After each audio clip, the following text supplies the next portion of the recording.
to start the program. You can still eat, you can still drink. It's just me for like 3 minutes.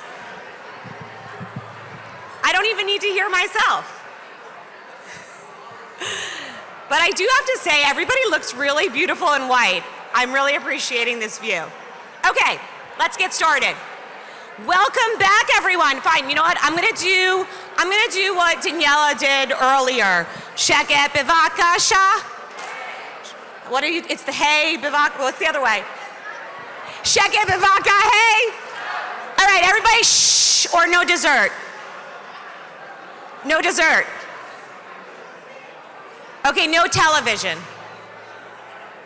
These are my threats. It works in my house. I figure it could work for the what? Oh, everybody, okay, suggestions are drink and don't talk. So get drunk, but don't talk. How does that sound? Oh, I got a script, great. Okay. All right, everyone, I'll just get started. We have had a packed 24 hours, and now we are closing with one final evening together. Guys, this is my one joke, and you won't get who's coming up next if you don't hear it. So some of you know that I started life as a very cynical, stressed New Yorker. I'll say that again, because it got a little bit quieter. Shh. Oh, that worked. Okay. Some of you may know that I started life as a very cynical, stressed New Yorker. I still am, but I now live in Los Angeles. 12 years ago, I moved, and now when someone tells me to regulate my nervous system, drink chlorophyll water, tape my mouth shut, cold plunge before sunrise, and ground myself on grass, I don't ask questions, I just say, what time and where? So we are so lucky to welcome a spiritual wellness and fitness coach and podcaster, Jeremy Abramson, to heal all of our energies and give us some deep insights onto the meaning of Shavuot.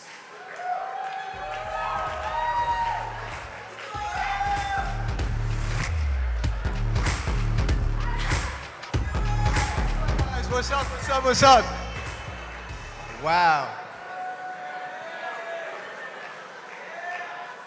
Yo, this is so dope. This is incredible. So, less than a week ago, I think Sasha and Yana asked me to speak about Shavuot tonight, which is why we're wearing all white, by the way, in case you didn't know. And it's crazy because less than 3 years ago, I had no idea what Shavuot even was. Yeah, I know, crazy. So I just want to provide a little context because a few weeks before October 7th, September 2023, was going through a very dark period in my life. There was like a 2-week span where I just didn't want to get out of bed. And anyone who knows me knows that I pride myself on like my passion for life and my energy. So I was like, I need to get to the bottom of this. I need to get to the root cause of what's going on. So there's a full moon in September 2023, 3 weeks before October 7th, and I was like, I'm gonna sit with myself and just breathe and meditate. There may or may not have been mushrooms involved, okay? And a couple hours into that experience, I literally see God come in front of me, and he's like, where have you been, bro? Definitely mushrooms involved. He's like, where have you been? You've been trying to make all this impact in the world, but you're doing it by yourself. You're too attached to your ego. You're not allowing me to help you and support you on this journey. And I was like, okay. I realized the root cause. I was lacking a connection to God. So a couple days after I went to Chabad for my first Shabbat dinner in like a year in Miami Beach. Shout out Chabad, by the way. Shout out Chabad. And I just felt so much love at that Shabbat dinner, and I was like, yo, Judaism's actually dope. It's actually really cool. I want to dive deeper, so then I started saying the Modeh Ani every morning. I started rapping tefillin, and I was like, let's go. Let's go. And Shabbat is such a powerful energy. And then I realized all of these different Jewish holidays offer us the opportunity to tap into this different portal of energy. where we can elevate our souls and become the best version of ourselves. Shavuot is literally the marriage between the Jewish people and God. It's when we were given the Torah at Mount Sinai. And a lot of people believe that this is the only moment in human history where there was complete unity between humans and God. No ego, no darkness, no divisiveness, pure oneness and connection. So I was thinking about how does this connect to all of us here today? Because there's a lot of darkness that we see every day. Let's be real. That shit's crazy. But how can we tap into that Mount Sinai energy right now, in every moment? Because I see a lot of divisiveness happening like within Judaism, which always confused me. The religious versus the non-religious, the Ashkenaz versus the Sephardic, and the Mizrahis. I'm not forgetting about you. So how can we tap in to that unique energy and let go of any of the things that are holding us back from fully fulfilling our potential? Are you guys down to like lean into that energy tonight? Let's go, let's go. No mushrooms, I promise. That's tomorrow night. Let's go, baby. That's what I'm talking about. So guys, if we can stop talking for a moment.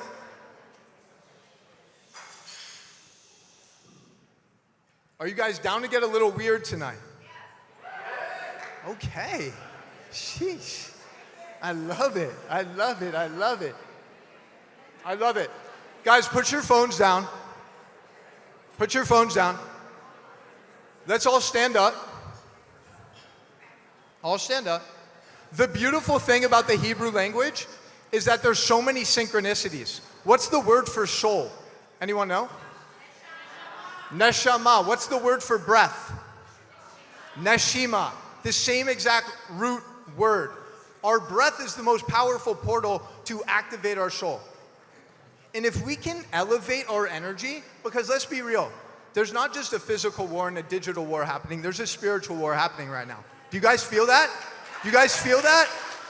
So the more that we can lean into our connection to God, Hashem, the Creator, the more unstoppable we become. And we're already pretty fucking awesome. So check it out. All I'm gonna request is, I know this might be uncomfortable for some of you. We're just gonna take 3 breaths together. 3 breaths. Is that cool? Amazing, amazing, amazing. All right, so I'm gonna ask, think of one word for your intention. So maybe you wanna bring more peace to your life. Maybe you wanna bring more love to your life. Maybe you wanna bring more financial abundance to your life. Whatever that thing is, I want you to just think about it right now. You guys got your word? Perfect. And I want you to think about one thing in your life that you're ready to release and let go of. Maybe it's a limiting belief that's holding you back, a certain habit that is limiting you from stepping into the highest version of yourself, a certain relationship that maybe you just need to let go of.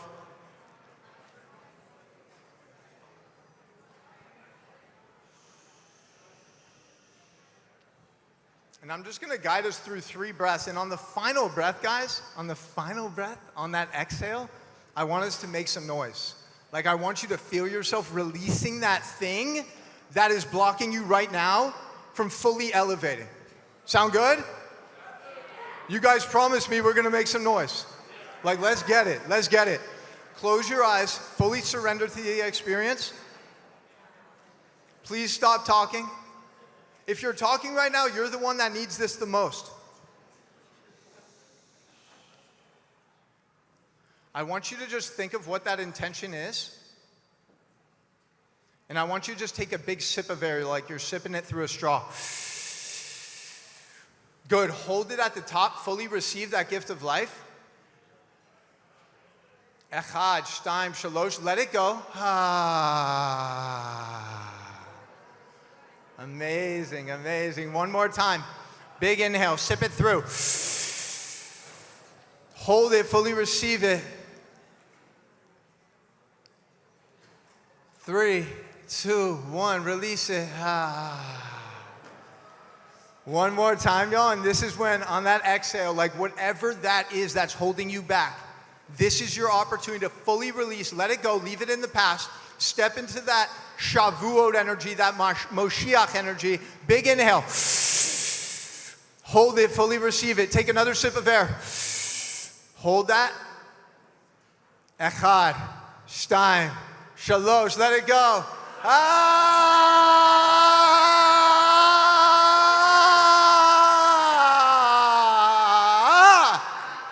Yeah, buddy. Let's go. Give it up for yourself.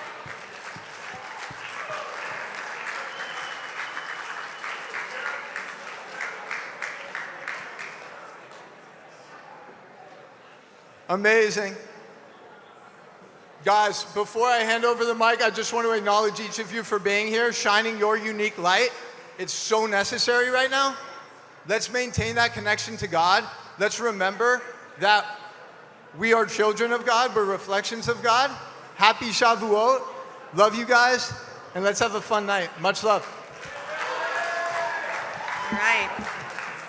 Thank you, Jeremy, for that opening Zen. It's now my pleasure to invite media personality, content creator, and Gen Z activist, Xavier DeRusso, to the podium as our next speaker.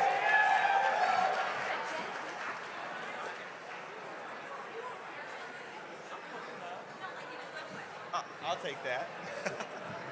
Oh, hey, y'all. If you don't know my name or have never seen my face, I am Xavier DeRusso.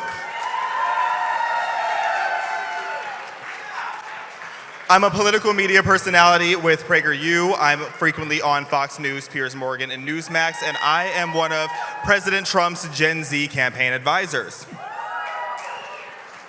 Shout out to Combat Anti-Semitism movement for having me tonight. But what I must say is that it was so crazy when I got the message about what they would like me to speak about, and that is why it's important to defend Western civilization in 2026. I never thought that we would get to the point as a society where we are so privileged that we have to sit and actually question why we need to defend Western civilization. But I also never thought that as a society, we would get to the point where you have my generation, Gen Z, and yes, before y'all clock me, I am Gen Z, January 97, I'm the first month, we're getting a little old. But my generation was on TikTok with a massive trend where they were empathizing and trying to understand Osama bin Laden. But I also never thought that as a society, we would get to the point where we have some of our biggest influencers in the country, people like Hassan Piker, that are getting online to his millions of followers saying that America deserved 9/11. So something that I've heard quite a few times over the last couple of days, and I'm happy to hear it because I'm glad that people are finally starting to clock it, is that we need to worry less about the fact that we are often on defense and start worrying more about showcasing who is on offense. And particularly, we need to make sure that we are understanding exactly who is on offense and what it is that they have to say. I'll give you an example. You guys remember the UCLA encampments? Well, I was one of the people who went in disguise. I just went and bought a tacky outfit and I snuck into the encampment. And I was also the whistleblower who exposed that they had gender-neutral shit buckets. I just want that to always be on record that they had gender-neutral poop buckets inside of the encampment. They're unsanitary. I was shocked in tears almost. But when you get past that, what I saw in the back of the encampment is something I will never forget. On the other side of the UCLA pro-Hamas encampment, there was the Zionist counter-protest. And they had this huge jumbotron where essentially they were playing clips from October 7th. And I saw that there was these 5 students that were over and watching, they were pulling the plywood apart and watching what was happening on this screen. So I go over there and I'm like, what are you guys watching? And they looked me right in the eye, not knowing that I was in disguise, and they said, we cannot believe how audacious these Zionists are that they are showing videos of what the IDF is doing to Palestinians. And I said to them, still trying to be low-key about it, I'm like, I think that's like, just footage from October 7th or whatever. All 5 of these students looked me, again, right in the eye. They've been in this encampment for 2 weeks, mind you, and said, what's October 7th? I'm not kidding. So what we have to realize with these people is a lot of these young people especially that are very evil and objectively on the wrong side of history is that they are people that are still trying to find a sense of purpose in their life. And they are young, disenfranchised Americans who are easily susceptible to propaganda, which has led them to a path of suicidal empathy. And that's a lot like what's happening in New York City right now. Can we talk about Mamdani? Show of hands, and I really want to see, raise your hand if you think that Zohran Mamdani is an incompetent idiot. Hot take, but I'm here to say respectfully, I think all of you are wrong. Here's the thing about Zohran Mamdani. An incompetent idiot doesn't know what they're doing. Zohran Mamdani knows exactly what it is that he is doing. Every single awful thing, whether it's draining the budget, the increase in hate, the increase in invasion that is happening in New York City is 100% by design. And we can't sit here and pretend to be shocked when we have somebody as radical as him swearing into mayoralty in New York City on the Quran, the same holy text that says over 100 times to call for the desecration and the murder of Jews and Christians worldwide. This man, he sits there and he pretends that he cares about the hate that's rising in the city. He was crashing out on Twitter a couple days ago because a couple Muslim people got hit with an egg. It's like, okay, so you care about an egg getting thrown, but you say nothing about your bed wench who's over there sharing and posting content, celebrating October 7th? Please. So when we look at these people, we need to remember exactly what is happening. And the only thing that Kamala Harris has said that I agree with and that I just love is she says she loves a Venn diagram. And if we're going to talk about a Venn diagram, let's take 3 bubbles. If we have radical Islam, communism, and Marxism, right there in the center of that Venn diagram is Zohran Mamdani. And how these 3 different principles all come together as a partnership, essentially, is because they want to see the destruction of the West. They want to see our country and our allies become unrecognizable. They hate Jews, they hate Christians, they hate Judeo-Christian values, they hate capitalism, they hate that we have God-given rights and that we're aware of that. And how they're destroying us is they're utilizing misinformation, mass migration, weaponizing identity politics, and every means necessary, including Takia, to gaslight us into attacking each other. And I don't know about you guys, but I'm often not just motivated by what I love and what I want. I'm often motivated by what I don't want and what I'm willing to fight. And when we are looking at this Venn diagram, this cluster that's happening with these 3 entities of radical Islam, Marxism, and communism, we have to zoom out and make sure that we're seeing the big picture. Because a lot of you are sleeping on how massive this issue is becoming. Let's take a look at Latin America, where communism is becoming more widespread. You have countries like Cuba that are partnering and training and sharing anti-American secrets with Hamas. You have Venezuela that is doing the same thing, working with Hezbollah. You have Colombia, which basically just has their own Iranian proxy, terrorist group that's happening over there. And then we have our other enemy, speaking of communism, we have China. Pay attention to the fact that China is always at the scene of the crime. You guys saw what Travis was saying earlier. One of the biggest culprits of sending these bots towards us is China. Who is responsible for a disease made in a lab? China. Who's responsible for a lot of these bots? China. Who's making the fentanyl that's killing tens of thousands of military-aged men in the West? China. Who also is funding and orchestrating and protecting the Mexican cartels as they bring the drugs and the fentanyl into our country? China. When these people tell you that they want to see the demise of the West, believe them, because it's very real. So when people ask me why I'm so passionate about this as someone that's not Jewish, it's because I have survival instincts.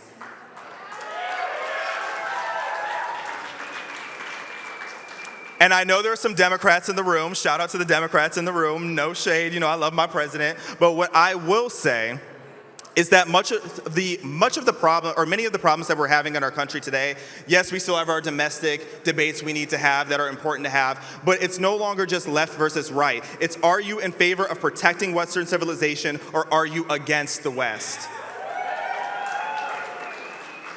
So my message to the Democrats in the room, again, shout out to y'all, is I need you to lock in and be as willing to fight and defend my rights as I am willing to fight and defend yours. We are at a unique time in the world right now where people are finally understanding that we are no longer given information so that we can make our own conclusions. We are given conclusions and then barred from accessing or discussing the truth and the information surrounding it. So we need to make sure that we are defending our right to free speech, defending our right to freedom of press, defending our right to bear arms, and ultimately defending our God-given, constitutionally protected rights here in the West. And when it comes to the extreme of both sides, propaganda that I'm not falling for is that the West is a bad place or that we shouldn't have any allies. America has become the greatest country on planet Earth because what we have built in conjunction to our allies, and yes, that heavily includes Israel. This is the land of the free, this is the home of the brave, and that is the American story I will defend until my last breath. Thank you.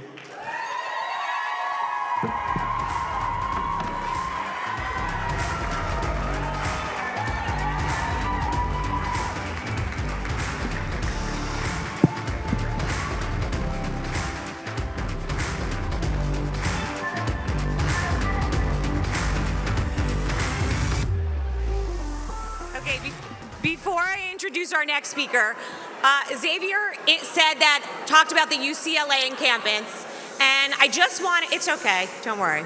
I just want to say one thing, I'm going off script here for a second.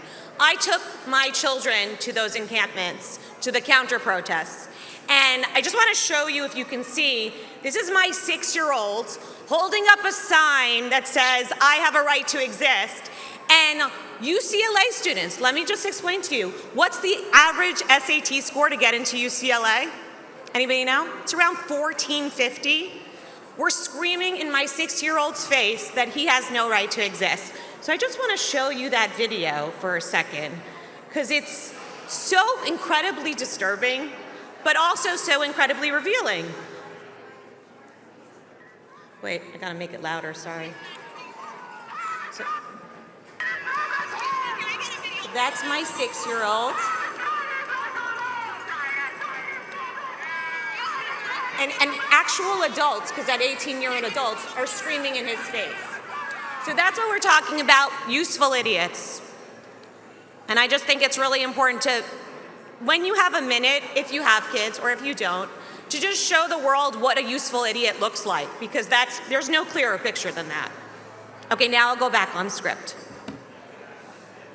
All right, our next speaker is a successful entrepreneur, investor, and co-owner of the Miami Marlins, but his deepest passion is supporting Jewish and pro-Israel causes. Many of you know him just from social media, but I just want to prepare everyone. He's here tonight without sunglasses, so you might not remember him, or understand who he is, or even know who he is. He's kind of like Clark Kent. He's also gonna possibly break out the wagging finger, which might be the dead giveaway. I promise you, it's still Ari Ackerman. So please welcome my good friend, Ari Ackerman. Oh, I love that. You didn't tell him what I'm doing here, too. You're gonna do it. All right. Hi, everybody. Those are some really good speakers to follow. Xavier, I love that, Xavier. Woo! All right, so I'm here to present a few awards, some incredible, incredible human beings that CAM is honoring tonight. The first which, everybody, these guys have worked very hard for this award. If you can just keep it down a little bit, please. Shh. Thank you.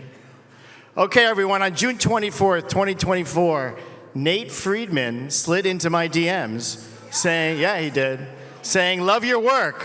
I knew right then we'd be friends. This incredible warrior, where is Nate? Oh, there he is. This incredible warrior is an independent journalist and digital media creator known for his viral street interviews and investigative reporting on anti-Israel protests, immigration, and political activism in the United States.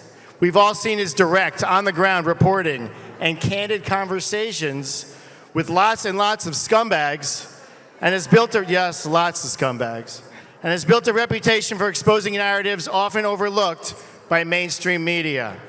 It is truly heroic and incredible work. He has huge balls, and he needs more security. We talked about that today. Exposing the Islamic infiltration of London and protests being bought and paid for were two of my favorites. Keep exposing those people, my friend. His videos and investigations have generated more than 500 million views and has been shared by Donald Trump, Elon Musk, and yes, Ari Ackerman. Helping establish him as one of the fastest growing independent political voices online, focused on evidence-based journalism, free speech, and real-world impact. His work continues to shape conversations around Western values, media narratives, and the rise of Jewish hatred. It is my honor, on behalf of the Combat Anti-Semitism movement, to present this honor to Nate Friedman. Legend! In recognition of his fearless voice, leadership, and courage in defending freedom, democracy, and Western values. Am Yisrael Chai, my friend. So massively well-deserved. Great job. I have the award here. There you go. Wait, we'll take a picture. Come here.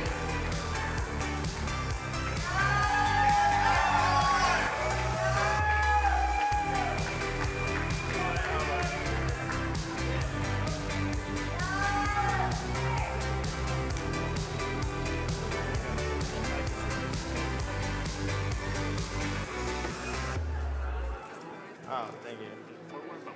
Okay, sweet. All right, what's going on?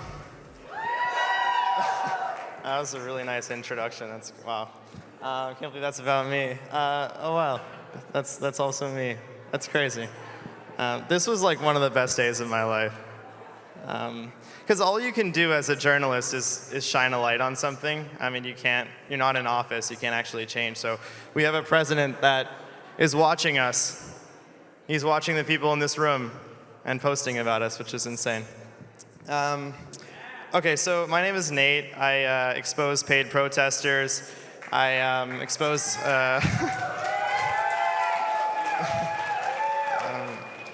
I expose illegal immigration and the rise of Islam in the West. So super lighthearted stuff. All right, so what's my first slide? I saw that Adam had photos in the background. I was like, that's kind of cool. So I sent Yana some photos. If there isn't like the perfect photo to match what I'm talking about, you've been warned. So I don't know if you guys recognize this individual on the right, but recently he's been pictured with a Hezbollah flag, which is pretty common in Afghanistan now. But anyway, I met Mohammed Hussein, well, we've spoken 4 times. We're like friends, honestly. We get along well, to be honest. It's kind of weird. He actually told me once, he said, I like you, I don't know why. And I kind of feel the same way. Other than the fact that he's pretty much a terrorist, I get along with him. So I was trying to speak with Mohammed, and this guy on the left comes in and stops me from speaking with him, which is kind of weird. Mohammed wanted to talk to me anyway. David comes in, I gave his name away, but anyway, David comes in and says, don't talk to him, he's a Zionist. As if it's like this really bad word, right? Like, he's a Zionist. Like, he wants to put like a yellow Z on my shirt or something. But anyway, what's after this? Okay, so this was him after I proved that he was being paid to protest. So I thought it was kind of odd that he was going around and stopping my interviews. So I looked up the company he works for, the People's Forum, which you guys probably know about now. So Roy Neville Singham, a billionaire that lives in China, who refuses to come to Congress, funds the People's Forum by the tune of $20 million, and he feeds that money into protesters like David Chung, who gets paid $75,000 a year to protest. And now we know that. And David's not as active on the streets, so that's cool. All right, so shout out to Noah Kokva. I think she's in the... I've only collaborated on a protest video once, and part of that is because very few people want to go into the lion's den with me, so shout out to her. And yeah, so that's Mohammed again on the left. This was the only time that he considered being pro-Israel was talking to Noah, I think. Okay. Yeah, so it's a bit out of order, but anyways, she was, it doesn't matter. All right. So this was cool. So an awesome thing about social media is you can post something and then people can be like, is this true? And really powerful people can ask, is this true? So this is Bill Ackman asking Alex Soros, who's just, as Trump would say, what a beauty, and asking, like, is this true? Like, if anything is false, let us know. Crickets. So we did it. That's pretty cool. Yeah. Okay, this is switching topics to illegal immigration. So things got pretty crazy in New York, and there was a lot of lies about the benefits that they were getting. So Elon did a shout out for me about after I proved that they were on Social Security and whatnot, so that was pretty neat. Anyway, yeah. Okay, that's probably the last slide, but I do want to talk to you about some other stuff. So in the last month, I think one of the most impactful reports that we did was we caught kids being bussed into protest on your tax dollars to protest Trump. And I think one of the craziest things and one of the most effective things that the left does is hijack the causes of all the other stuff they do. So have you noticed if you go to an anti-ICE rally, it just always becomes a Palestine rally, every single time. And then there's just like communists there for whatever reason. And if you don't support every single one of those, you're a fascist. So in Chicago, there was like hundreds of kefayas, and yeah, I feel like I've covered some interesting stuff. Is there anything else to speak about? Oh yeah, I was in London recently, and I spoke to a guy outside of a mosque, and I asked him if he was down with Sharia law, like, does he want Sharia law? He's like, yeah, we're here to take over the world. We want to usher in Islam, inshallah. So that was interesting. That video will be coming out soon. He actually took me into the mosque, and all over the mosque they had Palestine flags and whatnot. So it's a political thing, these mosques in London. So yeah, I don't know if there's, I think that's it. I think that's some good stuff, you know? Like, I don't know, good stuff. So yeah. Oh wait, last thing, I think there's one more thing. Oh wait, oh yeah, Mohammed Hussein, yeah, he wants to be the leader of Hamas. I forgot to mention that. And actual change that happens, because people say like, what's like actual change? That's change, right there. Columbia University agrees to Trump administration's demand for mask ban. Like, okay, so people at Columbia don't have to fear. We won't understand, unless you were a Columbia student, you don't understand what it must have been like. I mean, I wasn't a Columbia student, but I've heard from them, like, people taking IDs of students, people that do not go to school, they're going into the dorms. Okay, so anyway, we're fighting back. Let's go.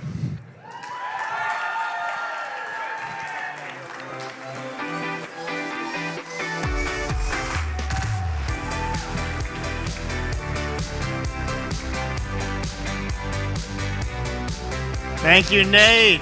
Great work, always, always. It is now my real honor to stand here to recognize our second honoree, my incredible friend and Jewish warrior, Montana Tucker.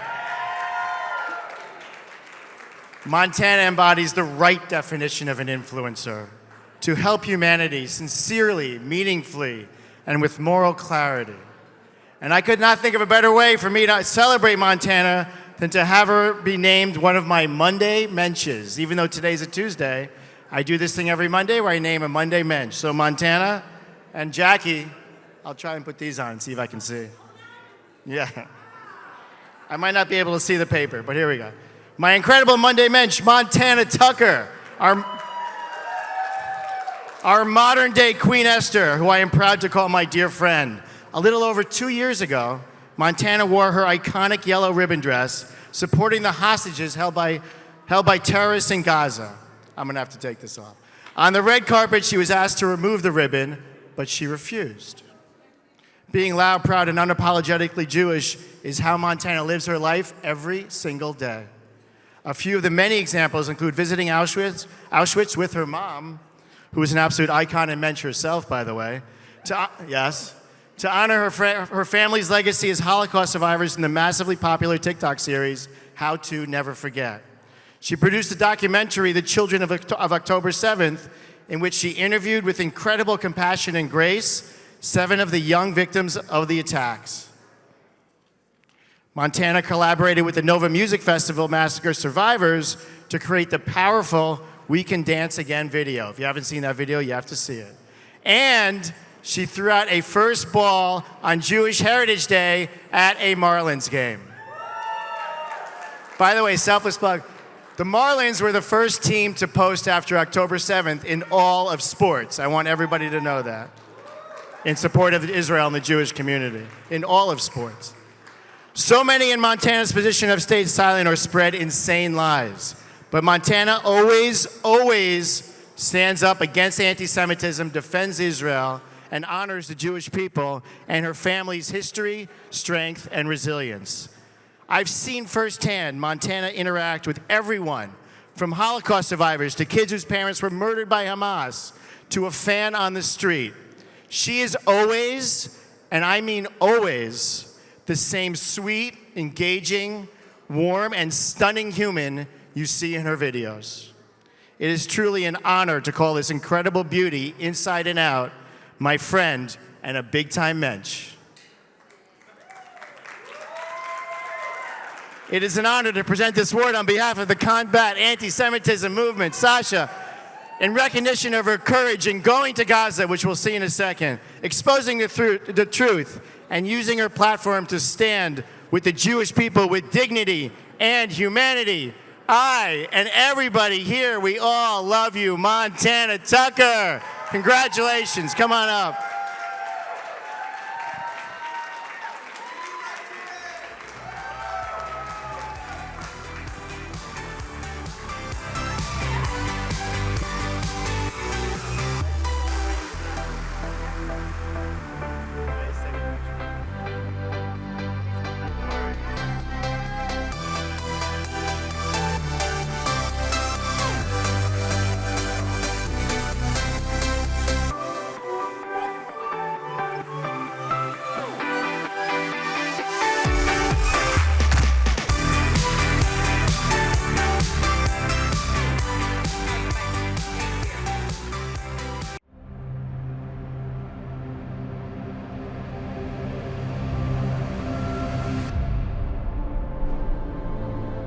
So we are here in Rafah, Gaza, at the GHF distribution site.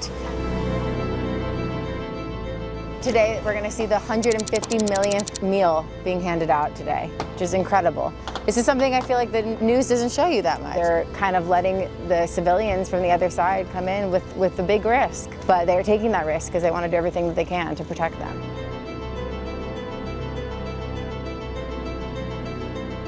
GHF is here every single day with 4 different sites just like this all across Gaza. I watched their medics caring for children with injured feet from walking without shoes, checking on pregnant women, the elderly, and families who have nowhere else to turn. I had to blur the faces of all the Gazans because if Hamas finds out that they spoke to me or spoke out against them, they could be tortured or even killed, along with their families. Sadly, I've seen the evidence of what happens to Gazans who dare to tell the truth. And I can't risk that happening to the people who trusted me. Do you feel that this site is probably the safest opportunity to get aid versus some of the other places that Hamas maybe loots? بالنسبة للإنزال الجوي هذه أحسن. له أمان، العيش الأطفال الأسباب له أمان. هاي اللي بدنا إياه، هاي اللي بدنا إياه، هاي اللي بدنا إياه. هذا طلبنا. هذا طلبنا. أنتوا تكونوا But do you feel that it's Hamas that is not keeping you safe? يعني دلوقتي. Every day you see the UN trucks coming in, getting looted, getting attacked, people getting injured, and the supplies aren't really going to the civilians. Unfortunately, Hamas is stealing a lot of them, and here you saw them actually going into the hands of the civilians. I hope and pray that the UN can work with the GHF. Hamas is the root of all evil here in Gaza for Gazans and Israelis, and I hope and pray that this war can end, and the end of Hamas is soon, I hope, and that way they could go back to their regular lives.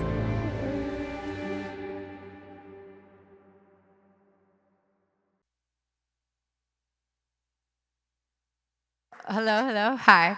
First of all, I don't know how I'm supposed to speak after Ari, Xavier, everyone has been so incredible. So just thank you all so much for being here and for having me here and for this incredible award. I just want to thank Combat Anti-Semitism Movement, Sasha, for everything. First of all, for bringing together all of these incredible people in one room. That's already a huge achievement, so thank you, and thank you for everything you've done for me. Thank you. You know, to be recognized in a room full of people that I admire so deeply is so meaningful to me. Because the truth is, so many people in this room have sacrificed their friendships, opportunities, careers, safety, and peace of mind just for choosing to speak the truth out loud. And I want to start by acknowledging all of you before we even talk about me. So thank you. The creators in here, the activists, the journalists, the students, the leaders, the people who kept showing up even when it was unpopular and even when it was exhausting, and even when the entire world told you to stay quiet. You all inspire me every single day to keep posting, to keep going. You know, after October 7th, I think many of us in this room felt that our worlds changed forever, and they did. They did. What happened that day, I don't have to tell you guys, was the deadliest day of Jews, but also it was a terrible, dark moment for humanity. The brutality, the hatred, the celebration of violence, the denial, the silence. It just revealed so much about the world we lived in. I personally, you know, I wasn't this activist, of course I've always been Jewish. Jewish has been the biggest part of my identity. My grandparents are Holocaust survivors. Being Jewish is everything to me. But I wasn't this social media activist. I was on social media dancing, singing, acting. So all of this hatred in the world was very, very new to me, to be honest. And at the same time, in the middle of all that darkness, I was also introduced to some of the most extraordinary human beings I have ever met that are here in this room that I would have never probably met or connected with if it wasn't for that. So just many of you are sitting in this room tonight, people with courage, people with integrity, people willing to risk everything to stand for truth and humanity. So for that, I will always be grateful. You know, when I decided to go to Rafah, I knew it was extremely controversial. I know a lot of the stuff I was doing already was controversial, but I knew specifically going into Rafah was going to be controversial. I knew it was extremely dangerous. And honestly, I knew that a lot of people were probably going to misunderstand my intentions of going. But I knew that I couldn't sit comfortably from far away while misinformation just kept spreading across the world about the aid and about what was going on in Gaza.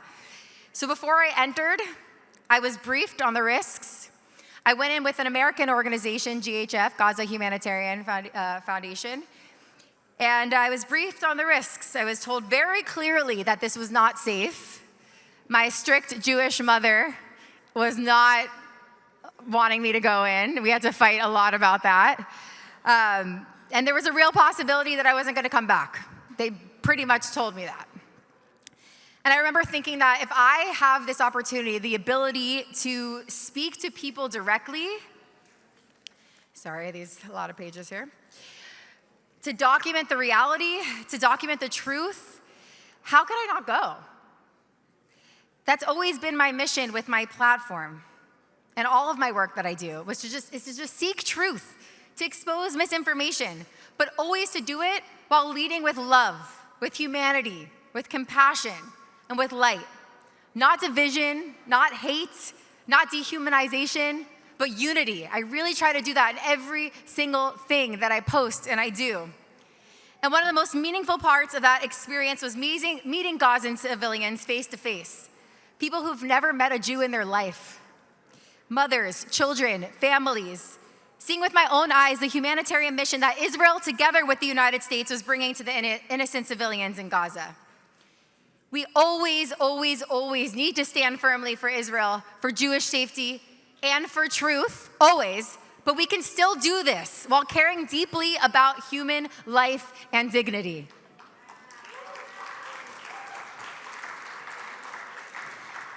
I think that nuance has been lost in so much of today's discourse. But I have to say that I would not have been able to do most of my work since October 7th without Cam, truly. I have a lot of crazy ideas, and so many of my crazy ideas somehow became a reality because of this incredible organization. Whether it was me wanting to film a dance video on top of Masada with like 20 dancers, or at the Nova Music Festival site with Nova survivors and released hostages, or wanting to go into Rafah to witness and document the truth of what was happening there, Cam never looked at me like I was crazy, somehow. All they would say is, let's see how we can make it happen, and they would make it happen. And that kind of support means more to me than I can ever explain. So I already said it, but a special thank you to the CEO, Sasha Roitman. Woo! Sasha, you really are family to my mom and I. We admire your leadership, your heart, your courage, and your relentless dedication to the Jewish people and to fighting hatred around the world. And thank you for believing in me and supporting my visions every step of the way. And the rest of the CAM team, Matan, Natalie, Hadass, everyone from CAM, we love you! So much of what people see publicly is only possible because of the incredible people working behind the scenes to bring you all here. You all came from all over the world to come to Miami for this incredible summit. How cool is that? So thank you, Cam. And you know, so much of my work, I fought so hard, endlessly for the hostages, for Israel. And now, of course, that is, thank God they're back home. But our truth is far, far, far from over. Our work is far from over, I'm sorry. Anti-Semitism, as we know, is continuing to rise around the world. Anti-Semitism has always been here. You know, my grandparents, Holocaust survivors, if I rewatch their testimonies that they did for the Shoah Foundation, and you hear them speaking about the anti-Semitism during the time of the Holocaust, it's like exactly the same of what is happening now. Hate continues to spread faster than the truth, and our world feels more divided than ever. Families, friendships have been torn apart from fear, anger, and extremism.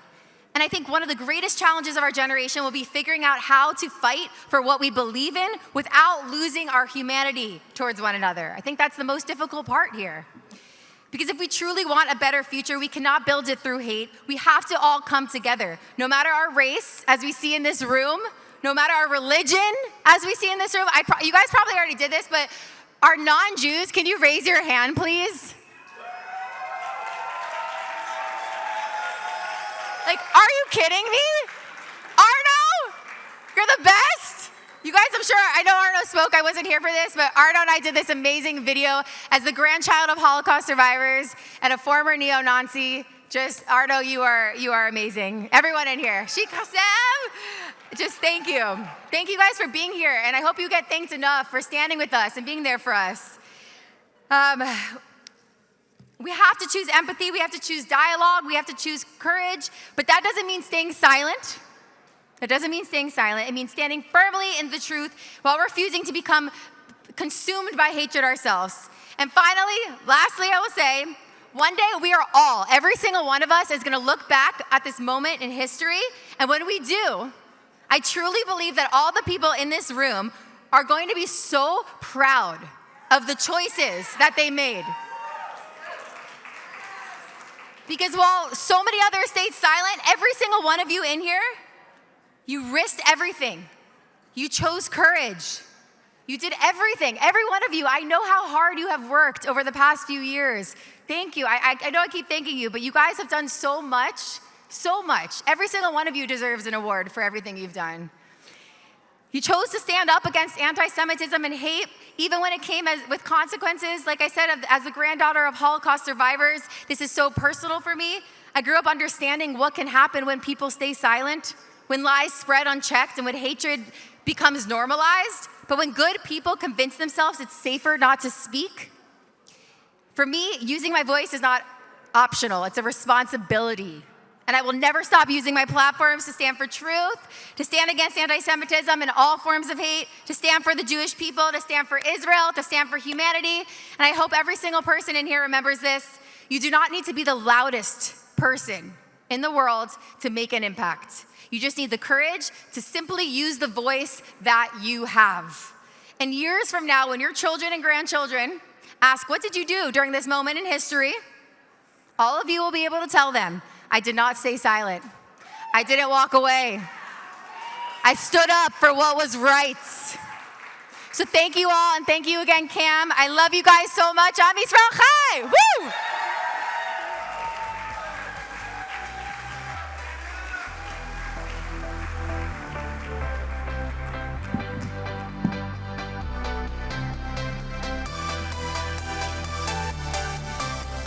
Oh, Montana, you forgot your award.